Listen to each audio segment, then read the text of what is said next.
So we got a Champions League draw, and to be honest, I was going to say it's not a team I wanted to see. At this point in the competition, the final eight, you're very rarely going to get an easy draw. We have Tottenham. And whilst we are running away with the league, they are our closest rival, and they are one of the few teams that managed to beat us in the league this year. So naturally, I am a little bit nervous. We've lost one league game since last episode. We've had a youth intake since last episode too. Let's run the intro and get straight into things, shall we? Yes, folks, how is it going? And a warm welcome back. It's episode number 77 of Park to Prem here with Wanderers FC. And just to kick things off today, a little apology to key player channel members. Yes, the last couple of days worth of videos I've actually been recording, including this one, the morning before they go live. Normally, if you're a key channel member on the channel, you get early access to videos about 12 hours early. So if you're one of those people, apologies for the fact the last few videos haven't been quite as early as they normally would be. Alternatively, if you didn't know there were channel memberships, check them out down below, especially the FM25 delay. They do make a massive difference. Now, anyway, since last episode, we've played a handful of matches. Of course, we dispatched to Porto in the round of 16, and from there, well, we've kept our FA Cup run going, courtesy of this win here. 8-2 against Burnley. Yeah, this game was 2-2 at half-time. Weirdness happened in the second half. Benito Lloyd-Weston, an unlikely candidate to score 2. After that, though, we did lose a game in the league, and it wasn't just a loss. It was an absolute hiding, courtesy of Newcastle at St James's Park. They got 2 goals in the first half. We went more attacking in the last 10 or so minutes, and well, you can see here, despite a little bit of a turning off momentum, we couldn't score, and they went on and scored 2 more, and we lost 4-0. What an embarrassing way to lose a super long and beaten run in the league. And well, our defence hasn't been much better in our 2 most recent games, the first of which was against Aston Villa. I feel like the scoreline makes this seem a little closer than it was. They got a late goal. Bazunu in goal for them was absolutely awful. Ultimately, though, really good performance. Ajaria, man of the match in this game, 2 assists for the right back. And then most recently, we did manage to beat Brighton 3-2. Another game where it was maybe more comfortable than the scoreline suggests. A little bit concerning, perhaps, we're conceding these late goals at the end of matches. Hopefully that's not a habit that creeps into the Champions League, but as for how it's crept into the league form, it's not impacted our ability to win. We are 12 points clear of Tottenham. We are potentially 2 or 3 games away from winning the Premier League title. Anyway, as I already mentioned, we have had our youth intake. We did get a very good player in John Conlon, right winger, come striker, not a bad little player, definitely more of a winger type. I kind of look at his crossing and his dribbling, and perhaps his lack of stuff like finishing and composure.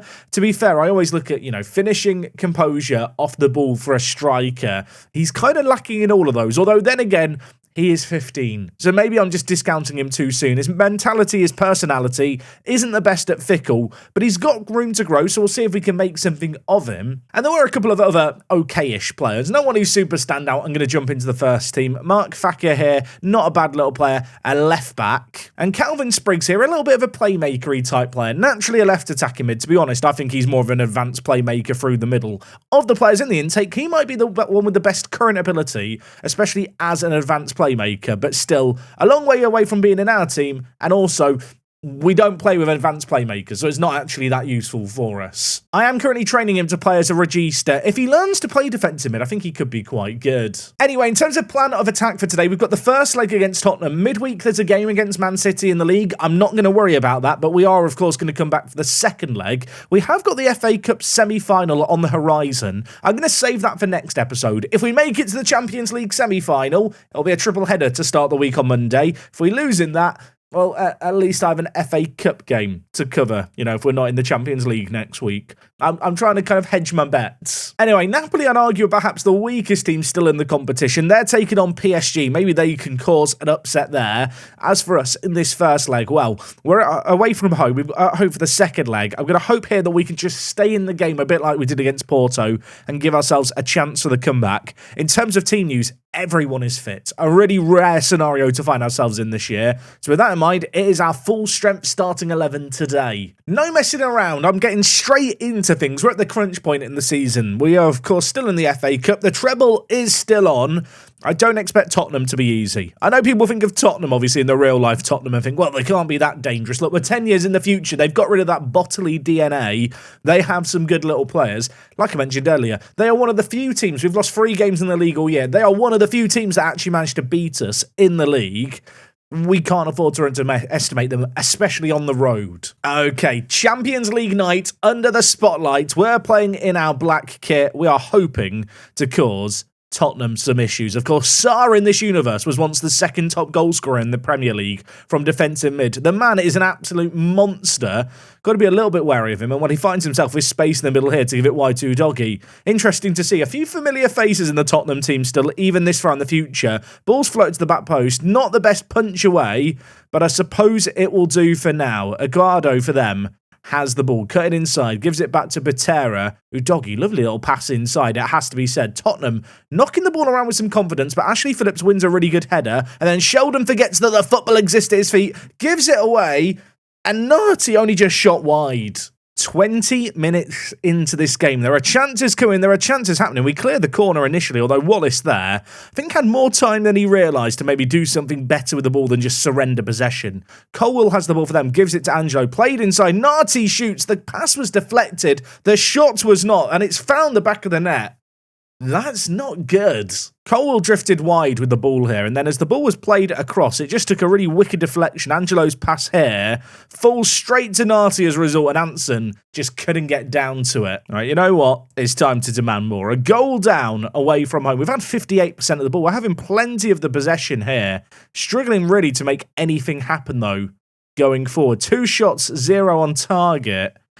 Oh, I feel like at this point, I kind of want to change things up early, and I feel like you might know the changes I'm going to go to. We're going to look to make better use of the width on the pitch here. They're playing with 2 inside forwards and 2 inverted kind of wing-back roles, an inverted fullback and inverted wing-back. I think there's maybe an opportunity to use some space in the wider area, especially if we can get the ball quickly. We have created a few more chances with that changes, and yet there's no highlights to end the half. Look at that half. That is depressing reading, isn't it? I suppose the good news is, it's only 1-0. Still, I think there's only one way to approach things here. You've been terrible, sort it out. And I actually feel like this is the kind of game where it might just be a case of change personnel. Benito Lloyd-Weston in for Gavin Wallace. Flood's in danger of losing his discipline, as is Ashley Phillips and Anderson, but I just can't afford to lose them right now. Andy White's been disappointing, so has Sheldon. I'm going to make one change here. I'm going to take off Sheldon. I'm going to bring in Shawnee Steele. I feel like Andy White has that quality where even when he's having a bad game, you keep him on the pitch because you almost anticipate him to turn up with something. Okay, couple changes made at the break. Some fresh personnel, I think, the order of the day, although defending set pieces would be optimal. They've hit the woodwork twice. We have got away with one there, and the ball is cleared away. Well, I was going to say, for now, it might not be over. Tottenham opening the half with a golden opportunity. We have just got away with one and then some. If we go on to somehow scrape a win across the 2 legs, that could be a pivotal moment. The woodwork comes to the rescue. And I'll tell you what, if Tottenham score there, that really impacts the team talk, or rather the lack of a shouty team talk I did. The ball's whipped in towards Steele. Barrett. White. Oh my word, it's been saved wide at the other end. It is end-to-end stuff to start the half. 10 minutes into this second half, yeah, we're not really doing enough. Their XG is almost at 2, and yet we're clinging on. And with the quality we have, I feel like we can just pop up with a goal from time to time. Could that happen now? You bet your bottom dollar it could. And who else but Andy White? Like I said, I feel like in Football Manager, there's certain positions, certain players, you look at your squad, when they have a bad day, you think, right, take them off, not worth risking them, get some fresh legs on, a fresh mindset perhaps. They're just having a bad day. Then there's players like Andy White who are so good that even when they're having a bad day, you keep them on because you know they're capable of that moment of quality. Andy has shown it there, and that is potentially absolutely massive. I was getting ready to encourage the players. I'll hold fire on that for now. As well, we've got the ball and we're going on the attack again. Barrett inside to Hatswell, of course, the former gunner in Barrett. The former, no, that's not a pun, like the Barrett 50 cal thing. No, he used to play for Arsenal. Really, that was a match made in heaven. He's trying to get one over on his, well, North London rivals. Airedale, shoot, on my word. That's not far wide. I'm going to make a few more changes here. Flood's going to come off. I'm going to bring in Kobe Mainu. Elsewhere, this might be a controversial one. I'm going to take off Hatswell and bring in Mick Hugh. I feel like with our system, our centre mids cover just the most ground on the pitch. It's actually insane how much running around they do. Fresh legs is never a bad thing to be injecting into the team there. Worth noting that Tottenham are now playing, as you can see here, with 2 wide attacking mids and no centre attacking mid. I'm going to change something up. I'm going to move McHugh forward just to kind of press their two defensive mids a little bit more. And in terms of our instructions now, I don't really want to focus the play quite as much in the wide areas. Instead, we're going to look narrow, look to try and punch a hole and overwhelm their two defensive mids in the remaining 15 minutes here. I was again about to shout some encouragement, but then the highlights begun, so we'll hold fire for now. Well, tactical changes made. Can we make something happen here? McHugh gets it to steal. Lovely little build-up play here. Options inside. Andy White's one of them. Kovar has just bailed Tottenham out with a massive stop. Right, Andy White over the corner on the far side. Very foggy on the far side, it has to be said. I can barely see him, but Lloyd Weston, well, had an opportunity there and he's absolutely wasted it. I've got one more sub if I want to make it. I'm going to bring in Brennan. I am actually going to take off Andy White here. Just a little bit tired now. Brennan is a physical monster to have in the middle for any balls that get pumped forward. But with 2 minutes left here, it has to be said, this game definitely swung in our favour after the break. I was about to say, I'm really happy with the fact we've managed to turn it around. I might not be happy yet. They've scored. Sarr is the man who's done it. The flag is raised on the far side. I don't think this is going to count. I really thought I'd put my foot in it there, but I think the linesman has come to the rescue. 1-1. You know what, ref? You can blow the full-time whistle now. There's 90 seconds left. Yeah, okay. They were all offside, 3 of them. And that is surely going to be that. Indeed it is. The first leg ends here 1-1. We are still very much in it. Avoiding defeat there felt pretty massive, in all honesty. Now we just have to try and do something in the home game. Like I already mentioned, I've got Man City midweek. I'm probably going to play a completely rotated team there. Even if we lose a game in the league, it's not going to cost us in the grand scheme of things. It's just really going to delay the inevitable. And I'm firmly now kind of all in the Champions League and FA Cup basket when it comes to how I'm going to rotate the team. The Premier League, we can rotate in. Our game against Tottenham is 6 days away. I'm going to rest up the players. Do not go anywhere. Maybe not entirely surprising. I planned to play the B team against Man City. Didn't really work out. I mean, to be fair, we lost 2-0. We actually had a better XG and 24 shots to their 8. Our rotated team actually didn't play that bad. But every single player who played in the Champions League game, with the exception of Anson, wasn't in the starting 11. The fact that we pushed Man City this hard, in a weird way, I feel like it's a positive. I mean, their goalkeeper got man of the match. That tells you everything. Probably should acknowledge Tottenham did win 4-0 against Ipswich as we lost 2-0, so they have technically closed the gap on us. But yeah, our fate should still be fine. If somehow we now don't win the league from here, there will be tears. You know what? The Premier League right now is not the priority. This is the priority. The Champions League quarter-final second leg. In terms of team news, it is a full-strength 11, a fully rested 11 as well, I'm really pleased to report. Sticking with the players who featured in that previous game, going to hope that they are going to step up in this one. 1-1 after the first leg, of course. Away goals no longer a factor in the Champions League. At this point, they've not been a factor for many years, but I still like to remind myself as much as you guys. I feel like we still have a pretty good chance here at home, fully rested. Tottenham played their full strength team against Ipswich midweek. I say midweek, obviously, between the Champions League fixtures. It was at the weekend. This is the midweek game, technically. You knew what I meant. Going to be interested to see. Are they going to play their 4-2-3-1 still? They are. And to be fair, it's a very familiar 11, a similar 11 to the one they played in the last game. Okay, well, if Porto was a taster for how to expect Champions League games to go, we should be better in the second leg at home. An early goal would certainly settle the nerves. Could it come here? Ajaria whipping it in. Wallace at the back post is there, doesn't win his header. Angelo dinks it forward. Nati does not jump, doesn't contend for the ball, and wow, well, now we have the ball back. Lovely ball by Flood, by the way, to Ajaria there. Could he put in a second cross? He goes back to Hatswell. His cross is blocked. Cordero now with the ball, but Phillips wins the ball nicely for us and gives it to Henderson.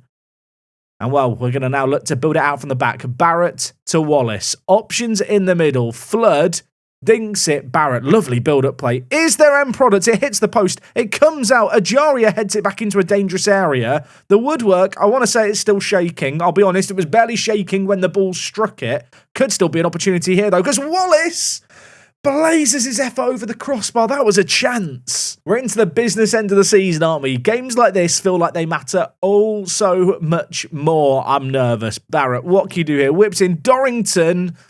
heads it just over. So far, we're definitely looking like the better team in this game here. 24 minutes played, not having as much of the ball, but creating a lot more. Sadly, yet to find a breakthrough, and while maybe Tottenham now going to make something come for all the possession they've had. Narty got a goal last game, turns in the box, gets another goal here. His 13th of the year. And it's his second in this tie. I'll tell you what, the alarm bells are ringing at this point here. Look at the space that Narty, the number 9, had in the middle. He got the ball to his feet, turned his man, and tucked it into the bottom corner. And if you were wondering about Richard Narty, yeah, he's a very good English striker who loves important matches. The kind of player who I'd love to sign if he wasn't on £300,000 and valued at £200 million. We're not having enough of the ball in this game for my liking. I'm going to ask the players just to lower the tempo and play the ball out from the back a little more. I'm actually going to go, I think, to the wider system as well. I feel like this is the way to play. In fact, in transition as well, I'm going to put distribute to centre-backs on. The reason for that is, with them only having a single striker, it's going to be on the wider inverted and inside forwards to kind of close in the wider centre-backs for us. And if those players do trigger the press inside, their inside forwards on our wider centre-backs, that should leave the wing-backs with a little bit of space. Saying all of that, at the break here, it's 1-0. This is very familiar to the last game, isn't it? You've been terrible so far. Sort it out. Sheldon, disappointing yet again. I'm going to bring in Bernard Brennan, I think, for his physicality in this game here. Steele is actually on a little bit of a goal-scoring drought as of late. Has been getting assists, has been improving, just not putting the ball in the back of the net. Ajaria and Wallace are struggling again in this game here. I almost don't want to make too many changes too soon, but I'm actually going to take off Ajaria and I think bring in Lloyd Weston here. I mean, there's lots of players not really stepping up in this game so far. Given the fact I'm looking to play the ball out from the back a little bit more and I've lowered the tempo, I am actually going to get Hatswell to Segundo Volante on attack. I want him getting forward that little bit more when he can from deep. Need to see a better showing in this second half. Need to see more. Going to get the early shouty shout of demand more going. But so far, well, let's be honest, the fixture isn't really changing in terms of how it's playing out, although maybe it could change here. We've got a chance, perhaps. Phillips with the ball, bringing it forward. Options inside, options left and right. Lloyd Weston, one such player, although he's been dispossessed there. For a moment, I thought Tottenham had a counter-attack on, but Dorrington's won the ball well. And then he's forgotten the ball exists and given it to Narty. Of all the players to give the ball to, he's not the man you want to give it to. And it's 2-0 Tottenham, and it is completely self-inflicted. That is awful. Do we just put this down to Football Manager being Football Manager? Do we put it down to the fact that Dorrington missed like 6 months of football through injury? He gets dispossessed. Narty strips him of the ball, puts it in the bottom corner, and I'll tell you what, our Champions League dream is evaporating in our hands. Flood's had a poor game here, so I'm going to bring in Mick Hugh for him and move Hatswell to Regista. Centre mid on attack for Mick Hugh, I think is the aim of the game. Barrett has picked up a knock over on the left-hand side. Steele is the man we're going to bring in for him. You might recognise some of these changes. I'm going to put Gavin Wallace to winger on attack. I'm contemplating if I want to drop the 3 at the back so soon, but it feels a little early. But at the same time, I need goals. You know what? Henderson can play at centre mid. I'm going to bring him forward. This is a gamble, but I feel like there comes a point in a game where you have to go for an early gamble, and this is the kind of game where it feels almost necessary to go for it. In possession, not looking to play the ball out from the back anymore. Let's look to play narrow, force the play through the middle. I really want to try and win that midfield battle now with our 3-man setup. Don't necessarily advise switching to 2 centre-backs, but in a game like this where they've only got the single lone striker, I feel like it's worth a gamble now. Like, we need goals. We need 2 of them. We've not really looked like scoring in this game. A radical shift is needed.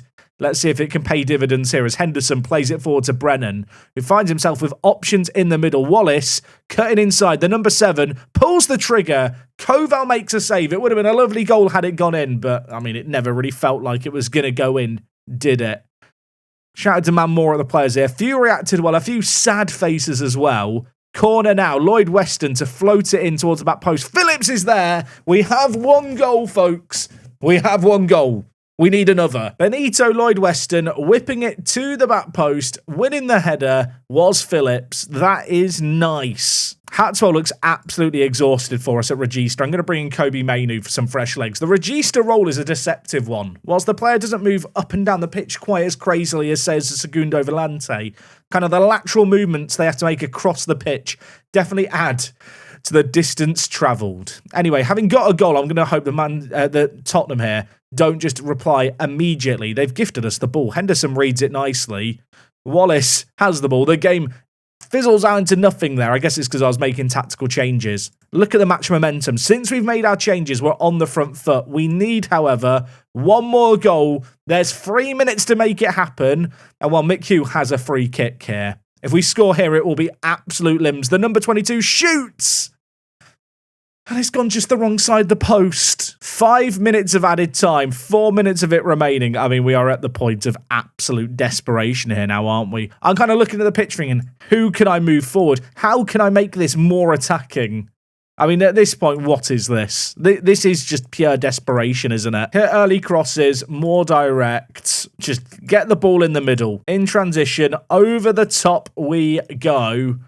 I need a goal. I need a miracle. Football Manager isn't going to deliver it. And for a second year in a row, it's a heartbreaking defeat in the Champions League knockout rounds. This one by a finer margin. And to be honest, we just didn't really show up in either game with the goal-scoring ability that I know that we have. Barrett's out for 2 weeks, so bad things get worse. That's not ideal. All of a sudden, you know what? Suddenly it's a good idea to save the FA Cup semi-final, because at least I've got that to look forward to next time. Granted, on Monday, we're taking on Newcastle, who have only recently beaten us 4-0 in the league. I'll tell you what, I've had an ongoing issue in this year's Football Manager, or rather the last 2 years Football Manager now. FM24 has not been my year for Champions League runs. We've just struggled at Rugby Town, we've struggled here, I've struggled at the Football Manager World Cup where I represented England. I just don't like the Champions League, I don't think. Anyway, next episode I think potentially might be the final one of the year. I think we'll do the FA Cup semi-final, we'll do the league game, which is hopefully whichever one is going to secure the Premier League title, and then to end things, we'll do the FA Cup ahead of a transfer special for mid-week. Hopefully that sounds like a good plan with you guys. Like I said earlier, thank you so much for watching the videos as always, and if you're a channel member, like I said, apologies for the fact the last couple of videos this week haven't quite had the normal early access period I like to give you guys access to. I appreciate, for those of you that didn't know there was channel memberships, it's perhaps the worst advertisement ever to find out under these circumstances. But for those of you that do support, be that as a key player or the lower tiers, let me tell you now, the support is very much appreciated. I will see you guys next time for more Park to Prem action with Wanderers. Until then, take things easy. It's me, Jack, and I'll talk to you guys in a bit. I'm out.